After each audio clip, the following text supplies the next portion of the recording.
আজিৰ প্ৰথম কুৱেশ্যনটো হ'ল ভাৰতৰ শীতল মৰুভূমি ক'ত অৱস্থিত? ভাৰতৰ শীতল মৰুভূমি ক'ত অৱস্থিত? অপশ্যনসমূহৰ ভিতৰত কাৰেক্ট অপশ্যনটো হ'ল অপশ্যন নম্বৰ চি, লাডাখ। ভাৰতৰ শীতল মৰুভূমি লাডাখত অৱস্থিত। এতিয়া আহিছো আজিৰ 2 নম্বৰ কুৱেশ্যনটো লৈ। কুৱেশ্যনটোত সুধিছে অসম আৰক্ষী দিৱস কেতিয়া পালন কৰা হয়? অসম আৰক্ষী দিৱস কিমান তাৰিখে পালন কৰা হয়? অপশ্যনসমূহৰ ভিতৰত কাৰেক্ট অপশ্যনটো হ'ল option number D, 1 October. 1 October তাৰিখে অসম আৰক্ষী দিৱস পালন কৰা হয়। এতিয়া আহিছো আজিৰ 3 নম্বৰ কুৱেশ্যনটো লৈ। কুৱেশ্যনটোত সুধিছে অসমৰ প্ৰথমগৰাকী মহিলা বিত্তমন্ত্ৰী কোন? অসমৰ প্ৰথমগৰাকী মহিলা বিত্তমন্ত্ৰী কোন আছিল? অপশ্যনসমূহৰ ভিতৰত কাৰেক্ট অপশ্যনটো হ'ল অপশ্যন নম্বৰ এ, অজন্তা নেওগ। অসমৰ প্ৰথমগৰাকী মহিলা বিত্তমন্ত্ৰী আছিল অজন্তা নেওগ। এতিয়া আহিছো আজিৰ 4 নম্বৰ কুৱেশ্যনটো লৈ। কুৱেশ্যনটোত সুধিছে ব্লেক ফৰেষ্ট পৰ্বতমালা ক'ত অৱস্থিত? ব্লেক ফৰেষ্ট পৰ্বতমালা ক'ত অৱস্থিত? অপশ্যনসমূহৰ ভিতৰত কাৰেক্ট অপশ্যনটো হ'ল option number B, Germany. Black Forest পৰ্বতমালা জাৰ্মানীত অৱস্থিত। এতিয়া আহিছো আজিৰ 5 নম্বৰ কুৱেশ্যনটো লৈ। কুৱেশ্যনটোত সুধিছে ছাৰ্কৰ প্ৰথমখন সন্মিলন ক'ত অনুষ্ঠিত হৈছিল? ছাৰ্কৰ প্ৰথমখন সন্মিলন ক'ত অনুষ্ঠিত হৈছিল? অপশ্যনসমূহৰ ভিতৰত কাৰেক্ট অপশ্যনটো হ'ল অপশ্যন নম্বৰ চি, ঢাকাত। ছাৰ্কৰ প্ৰথমখন সন্মিলন ঢাকাত অনুষ্ঠিত হৈছিল। এতিয়া আহিছো আজিৰ 6 নম্বৰ কুৱেশ্যনটো লৈ। কুৱেশ্যনটোত সুধিছে ইছৰোৰ বৰ্তমানৰ অধ্যক্ষ কোন? ইছৰোৰ বৰ্তমানৰ অধ্যক্ষ কোন? অপশ্যনসমূহৰ ভিতৰত কাৰেক্ট অপশ্যনটো হ'ল option number C, S Somnath. ইছৰোৰ বৰ্তমানৰ অধ্যক্ষ হ'ল এছ সোমনাথ। এতিয়া আহিছো আজিৰ 7 নম্বৰ কুৱেশ্যনটো লৈ। কুৱেশ্যনটোত সুধিছে বাঁহ গোহাঁই পূজা আটাইতকৈ গুৰুত্বপূৰ্ণ উৎসৱ। ইয়াৰ কাৰেক্ট অপশ্যনটো হ'ল option number B, Saraniya Kachari. এতিয়া আহিছো আজিৰ 8 নম্বৰ কুৱেশ্যনটো লৈ। কুৱেশ্যনটোত সুধিছে অসমৰ মৃৎশিল্পৰ উদ্যোগ ক'ত অৱস্থিত? অসমৰ মৃৎশিল্পৰ উদ্যোগ ক'ত অৱস্থিত? অপশ্যনসমূহৰ ভিতৰত কাৰেক্ট অপশ্যনটো হ'ল অপশ্যন নম্বৰ বি, ধুবুৰী। অসমৰ মৃৎশিল্পৰ উদ্যোগ ধুবুৰীত অৱস্থিত। এতিয়া আহিছো আজি 9 নম্বৰ কুৱেশ্যনটো লৈ। কুৱেশ্যনটোত সুধিছে চিপকো আন্দোলন কেতিয়া আৰম্ভ কৰা হৈছিল? চিপকো আন্দোলন কেতিয়া হৈছিল? অপশ্যনসমূহৰ ভিতৰত কাৰেক্ট অপশ্যনটো হ'ল অপশ্যন নম্বৰ চি, 1973 চনত। চিপকো আন্দোলন 1973 চনত আৰম্ভ কৰা হৈছিল। এতিয়া আহিছো আজি 10 নম্বৰ কুৱেশ্যনটো লৈ। কুৱেশ্যনটোত সুধিছে মুৰলেন ৰাষ্ট্ৰীয় উদ্যান কোনখন ৰাজ্যত অৱস্থিত? মুৰলেন ৰাষ্ট্ৰীয় উদ্যান কোনখন ৰাজ্যত অৱস্থিত? অপশ্যনসমূহৰ ভিতৰত কাৰেক্ট অপশ্যনটো হ'ল option number C, Mizoram. Murlen ৰাষ্ট্ৰীয় উদ্যান মিজোৰামত অৱস্থিত। এতিয়া আহিছো আজিৰ 11 নম্বৰ কুৱেশ্যনটো লৈ। কুৱেশ্যনটোত সুধিছে অসমৰ প্ৰথমখন চাহ বাগিচা ক'ত স্থাপন কৰা হৈছিল? অসমৰ প্ৰথমখন চাহ বাগিচা ক'ত স্থাপন কৰা হৈছিল? অপশ্যনসমূহৰ ভিতৰত কাৰেক্ট অপশ্যনটো হ'ল অপশ্যন নম্বৰ বি, চাবুৱা। অসমৰ প্ৰথমখন চাহ বাগিচা চাবুৱাত স্থাপন কৰা হৈছিল। এতিয়া আহিছো আজিৰ 12 নম্বৰ কুৱেশ্যনটো লৈ। কুৱেশ্যনটোত সুধিছে উজনি অসমত প্ৰথম চাহ বাগিচা কোনে স্থাপন কৰিছিল? উজনি অসমত প্ৰথম চাহ বাগিচা কোনে স্থাপন কৰিছিল? ইয়াৰ কাৰেক্ট অপশ্যনটো হ'ল option number B, Maniram Dewan.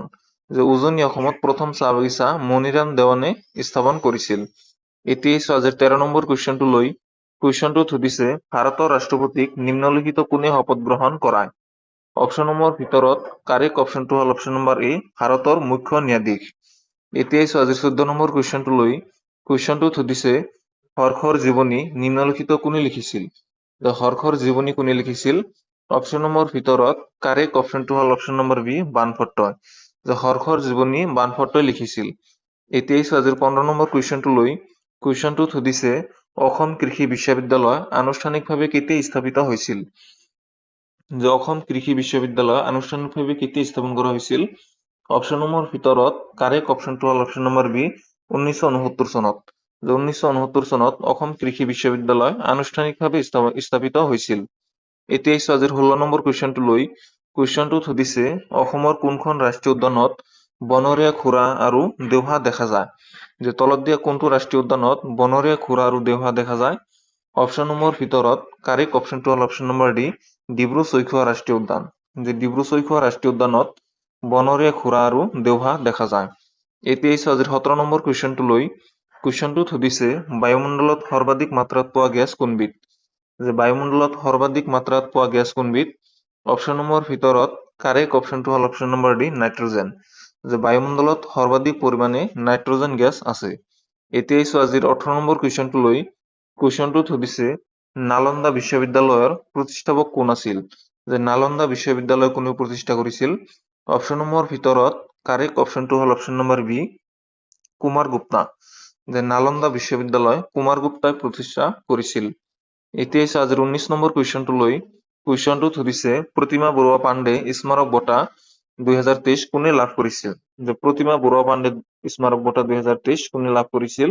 ইয়াৰ কাৰেক্ট অপশ্যনটো হ'ল অপশ্যন নম্বৰ এ, ৰহেন্দ্ৰনাথ ব্ৰহ্ম। এতিয়া আজিৰ 20 নম্বৰ কুৱেশ্যনটো লৈ কুৱেশ্যনটোত সুধিছে দেৱদাস উপন্যাসখনৰ লেখক কোন? যে দেৱদাস উপন্যাসখন কোনে লিখিছিল? অপশ্যনসমূহৰ ভিতৰত কাৰেক্ট অপশ্যনটো হ'ল অপশ্যন নম্বৰ এ, শৰৎচন্দ্ৰ চট্টোপাধ্যায়। যে দেৱদাস উপন্যাসখন শৰৎচন্দ্ৰ চট্টোপাধ্যায়ে লিখিছিল। চ' এইকেইটা আছিল আজিৰ প্ৰশ্ন। এই 20টাৰ ভিতৰত আপোনালোকে কেইটা পাৰিলে সেইটো কমেণ্টত জনাব। ভিডিঅ'টো ভাল পালে চেনেলটো ছাবস্ক্ৰাইব কৰিব আৰু ভিডিঅ'টো এটা লাইক কৰি দিব। ধন্যবাদ। অসমৰ জাতীয় ফল কি? যে অসমৰ জাতীয় ফল কি? ইয়াৰ কাৰেক্ট অপশ্যনটো হ'ল অপশ্যন নম্বৰ চি, কাজি নেমু। যে বৰ্তমান অসমৰ জাতীয় ফল হ'ল কাজি নেমু। এতিয়া আজিৰ 2 নম্বৰ কুৱেশ্যনটো লৈ কুৱেশ্যনটো সুধিছে পৃথিৱীৰ আটাইতকৈ দীঘল পৰ্বতমালা কোনখন? যে পৃথিৱীৰ আটাইতকৈ দীঘল পৰ্বতমালা কোনখন? অপশ্যনসমূহৰ ভিতৰত কাৰেক্ট অপশ্যনটো হ'ল অপশ্যন নম্বৰ বি, এণ্ডিছ। যে পৃথিৱীৰ আটাইতকৈ দীঘল পৰ্বতমালা হ'ল এণ্ডিছ। এতিয়া আজিৰ 3 নম্বৰ কুৱেশ্যনটো লৈ কুৱেশ্যনটোত সুধিছে Fe কোনবিধ ধাতুৰ সংকেত হয়? যে Fe তলত দিয়া কোনটো ধাতুৰ সংকেত হয়? অপশ্যনসমূহৰ ভিতৰত কাৰেক্ট অপশ্যনটো হ'ল অপশ্যন নম্বৰ এ, আইৰণ। যে Fe আইৰণক বুজায়। এতিয়া আজিৰ 4 নম্বৰ কুৱেশ্যনটো লৈ কুৱেশ্যনটোত সুধিছে উস্তাদ বিছমিল্লা খান কোনবিধ বাদ্যযন্ত্ৰৰ সৈতে জড়িত আছিল? অপশ্যনসমূহৰ ভিতৰত কাৰেক্ট অপশ্যনটো হ'ল অপশ্যন নম্বৰ বি, শেহনাই। যে উস্তাদ বিছমিল্লা খান শেহনাই বাদ্যযন্ত্ৰৰ সৈতে জড়িত আছিল। এতিয়া আজিৰ 5 নম্বৰ কুৱেশ্যনটো লৈ কুৱেশ্যনটোত সুধিছে নিম্নলিখিত জোনাকী যুগৰ কবিসকলৰ ভিতৰত কোনজন কবিক জ্ঞান মালিনীৰ কবি নামেৰে জনা গৈছিল? যে কোনজন কবিক জ্ঞান মালিনীৰ কবি বুলি জনা যায়? অপশ্যনসমূহৰ ভিতৰত কাৰেক্ট অপশ্যনটো হ'ল option number C, Mofizuddin Ahmed Hazarika. যে মফিজউদ্দিন আহমেদ হাজৰিকাক জ্ঞান মালিনীৰ কবি নামেৰে জনা যায়। এতিয়া আজিৰ 6 নম্বৰ কুৱেশ্যনটো লৈ কুৱেশ্যনটোত সুধিছে প্ৰথম অসমীয়া ৰঙীন ছবি কোনখন? যে প্ৰথম অসমীয়া ৰঙীন ছবি কোনখন? অপশ্যনসমূহৰ ভিতৰত কাৰেক্ট অপশ্যনটো হ'ল অপশ্যন নম্বৰ বি, ভাইটি। যে প্ৰথম অসমীয়া ৰঙীন ছবি হ'ল ভাইটি। এতিয়া আজিৰ 7 নম্বৰ কুৱেশ্যনটো লৈ কুৱেশ্যনটোত সুধিছে পানাজী কোনখন ভাৰতীয় ৰাজ্যৰ ৰাজধানী? যে পানাজী কোনখন ৰাজ্যৰ ৰাজধানী? অপশ্যনসমূহৰ ভিতৰত কাৰেক্ট অপশ্যনটো হ'ল অপশ্যন নম্বৰ বি, গোৱা। যে পানাজী গোৱা ৰাজ্যৰ ৰাজধানী। এতিয়া আজিৰ 8 নম্বৰ কুৱেশ্যনটো লৈ কুৱেশ্যনটোত সুধিছে কৰ্কট ক্ৰান্তি ৰেখা ভাৰতৰ কোনখন ৰাজ্যৰ মাজেৰে পাৰ হৈ নাযায়? যে কৰ্কট ক্ৰান্তি ৰেখা ভাৰতৰ কোনখন ৰাজ্যৰ মাজেৰে পাৰ নহয়? অপশ্যনসমূহৰ ভিতৰত কাৰেক্ট অপশ্যনটো হ'ল অপশ্যন নম্বৰ ডি, অসম। যে কৰ্কট ক্ৰান্তি ৰেখা অসমৰ মাজেৰে পাৰ হৈ নাযায়। এতিয়া আজিৰ 9 নম্বৰ কুৱেশ্যনটো লৈ কুৱেশ্যনটোত সুধিছে কাক ভাৰতৰ ফ্লাইং শিখ বুলি কোৱা হয়? যে ফ্লাইং শিখ বুলি কাক কোৱা হয়? অপশ্যনসমূহৰ ভিতৰত কাৰেক্ট অপশ্যনটো হ'ল option number C, Milkha Singh. যে মিল্খা সিঙক ভাৰতৰ ফ্লাইং শিখ বুলি কোৱা হয় বা উড়ন্ত শিখ বুলি কোৱা হয়। এতিয়া আজিৰ 10 নম্বৰ কুৱেশ্যনটো লৈ কুৱেশ্যনটোত সুধিছে আনন্দ মঠৰ লেখক কোন? যে আনন্দ মঠ কোনে লিখিছিল? অপশ্যনসমূহৰ ভিতৰত কাৰেক্ট অপশ্যনটো হ'ল option number B, Bankim Chandra Chattopadhyay. যে বঙ্কিম চন্দ্ৰ চট্টোপাধ্যায়ে আনন্দ মঠ লিখিছিল। এতিয়া আজিৰ 11 নম্বৰ কুৱেশ্যনটো লৈ কুৱেশ্যনটোত সুধিছে জুঙাল বলহু কোন ৰজাৰ পুত্ৰ আছিল? যে জুঙাল বলহু কোন ৰজাৰ পুত্ৰ আছিল? অপশ্যনসমূহৰ ভিতৰত কাৰেক্ট অপশ্যনটো হ'ল option number B, Arimatta. Jungal Balahu Arimatta ৰজাৰ পুত্ৰ আছিল।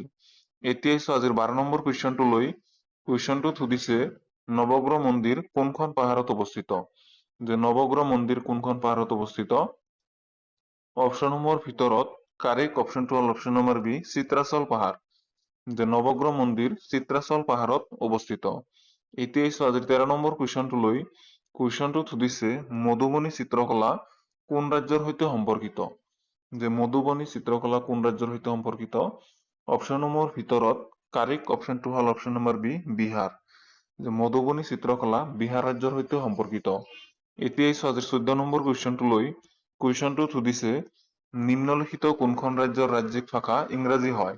যে তলত দিয়া কোনখন ৰাজ্যৰ ৰাজ্যিক ভাষা ইংৰাজী হয়?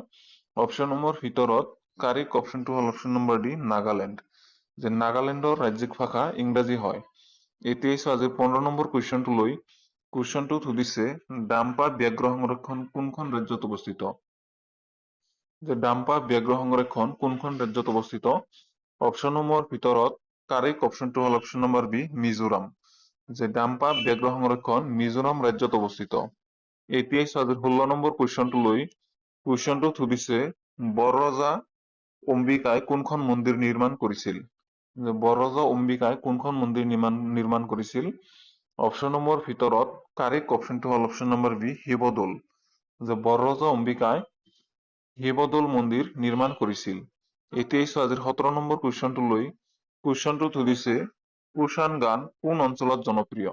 যে কুষাণ গানটো কোনটো অঞ্চলত জনপ্ৰিয়? অপশ্যনসমূহৰ ভিতৰত কাৰেক্ট অপশ্যনটো হ'ল অপশ্যন নম্বৰ বি গোৱালপাৰা।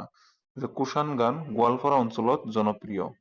এতিয়া আজিৰ 18 নম্বৰ কুৱেশ্যনটো লৈ কুৱেশ্যনটোত সুধিছে প্ৰথম ভক্তি আন্দোলন কাৰ দ্বাৰা আয়োজিত কৰা হৈছিল? যে প্ৰথম ভক্তি আন্দোলন কাৰ দ্বাৰা আয়োজিত কৰা হৈছিল? অপশ্যনসমূহৰ ভিতৰত কাৰেক্ট অপশ্যনটো হ'ল অপশ্যন নম্বৰ ডি ৰামানুচাৰ্য। যে প্ৰথম ভক্তি আন্দোলন ৰামানুচাৰ্যৰ দ্বাৰা আয়োজিত কৰা হৈছিল। এতিয়া আজিৰ 19 নম্বৰ কুৱেশ্যনটো লৈ কুৱেশ্যনটোত সুধিছে ভাৰতত ৰাষ্ট্ৰীয় ক্ৰীড়া দিৱস কেতিয়া উদযাপন কৰা হয়? যে ভাৰতত ৰাষ্ট্ৰীয় ক্ৰীড়া দিৱস কিমান তাৰিখে উদযাপন কৰা হয়? অপশ্যনসমূহৰ ভিতৰত কাৰেক্ট অপশ্যনটো হ'ল অপশ্যন নম্বৰ এ 29 আগষ্ট। যে 29 আগষ্ট তাৰিখে ভাৰতত ৰাষ্ট্ৰীয় ক্ৰীড়া দিৱস পালন কৰা হয়। এতিয়া আজিৰ শেষৰ 20 নম্বৰ কুৱেশ্যনটো লৈ কুৱেশ্যনটোত সুধিছে ভাৰতীয় ষ্টেট বেংকক পূৰ্বতে কি নামেৰে জনা গৈছিল? যে ভাৰতীয় ষ্টেট বেংকক আগতে কি নামেৰে জনা গৈছিল? অপশ্যনসমূহৰ ভিতৰত কাৰেক্ট অপশ্যনটো হ'ল option number C imperial bank of India. যে ভাৰতীয় ষ্টেট বেংকক আগতে ইম্পেৰিয়েল বেংক অফ ইণ্ডিয়া নামেৰে জনা গৈছিল। চ' এইকেইটাই আছিল আজিৰ প্ৰশ্ন। আজিৰ ভিডিঅ'টো কেনেকুৱা পালে কমেণ্টত জনাব আৰু এই 20টাৰ ভিতৰত আপোনালোকে কেইটা পাৰিলে সেইটো কমেণ্টত জনাব। ভিডিঅ'টো ভাল পালে চেনেলটো ছাবস্ক্ৰাইব কৰিব আৰু ভিডিঅ'টো এটা লাইক কৰি দিব। ধন্যবাদ।